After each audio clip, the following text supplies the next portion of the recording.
हिंदू मुस्लिम एकता को आखिर किसकी नजर लग गई। पार्ट 2 में आप सभी का फिर से एक बार स्वागत है। अगर आपने पार्ट 1 नहीं देखा है तो जल्दी से पार्ट 1 को देखिए, तभी आपको ज्यादा इसमें समझ आएगा। तो जल्दी से शुरू करते हैं। हिंदू कहता है मुसलमान पत्थर दिल का होता है, बेरहम होता है, जानवरों का और बेगुनाहों का खून बहाता है, औरतों को कैद करके रखता है, उसके पास दिल नहीं होता है, न ही वह विश्वास रखने के लायक होता है। वही मुसलमान हिंदू के खिलाफ ये धारणा रखता है कि ये हर किसी को भगवान मानते हैं, पत्थर से लेकर जानवर तक को पूजते हैं, जाति के आधार पर छोटी छोटी जातियों को पैर के जूतियों की नोक पर रखते हैं।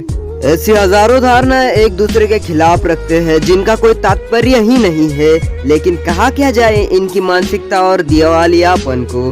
आखिर ये खाई कैसे बनी हुई है? धर्म लोगों को जोड़ने का काम करता है, तो यहाँ पर लोग टूटे हुए कैसे हैं? दोनों की ही धार्मिक पुस्तक को अगर पढ़ा जाए तो अहिंसा की शिक्षा दोनों ही किताबों में दी गई है, फिर भी हम हिंसात्मक कैसे हो जाते हैं। भारत में हिंदू 80% और मुसलमान 15%, फिर भी हमेशा अल्पसंख्यक और बहुसंख्यक के बीच मतभेद और नफरत बढ़ती ही रहती है। किसी को भी इतनी फुर्सत नहीं है कि वह अगले इंसान के धर्म के बारे में जानने की कोशिश करे। बस हवाई बातों पर यकीन कर लिया जाता है, और जो सिर्फ और सिर्फ नफरत को बढ़ावा देता है। जो लोग एक दूसरे के धर्म के बारे में जानते हैं, वो लोग एक दूसरे के धर्म की इज्जत किया करते हैं। आज हिंदू मुस्लिम एकता के नारे भी लगने बंद हो गए हैं। ये एक बहुत चिंताजनक स्थिति है जो आने वाले दिनों में और खतरनाक होती जाएगी।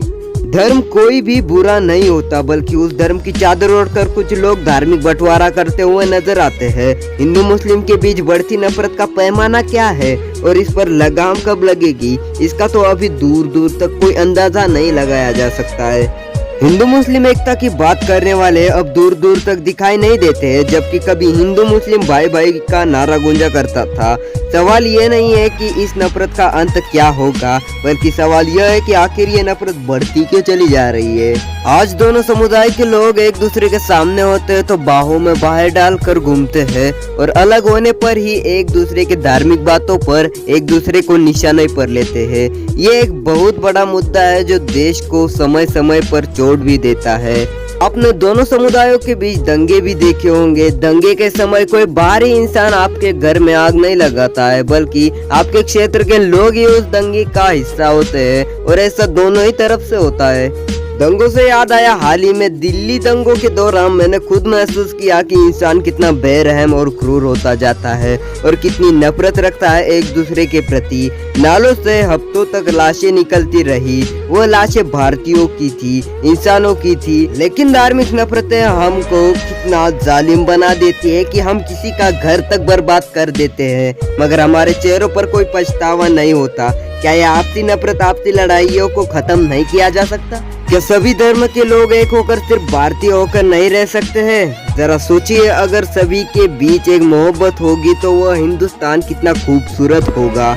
हम तरक्की की सीढ़ियां चढ़ने लग जाएंगे। न जाने हमारे कितने विवाद खुद ब खुद खत्म हो जाएंगे। एकता सब चाहते हैं, मगर कोशिशें कुछ ही करते हैं। इस नफरत भरे तूफानी माहौल में मोहब्बत का चिराग जलाने वालों का इंतजार है। मेरी बातें आपको थोड़ी सी भी अच्छी लगी हो तो वीडियो को लाइक और चैनल को सब्सक्राइब कर देना। आखिरी उम्मीद रखता हूँ 10 लाइक कर दो।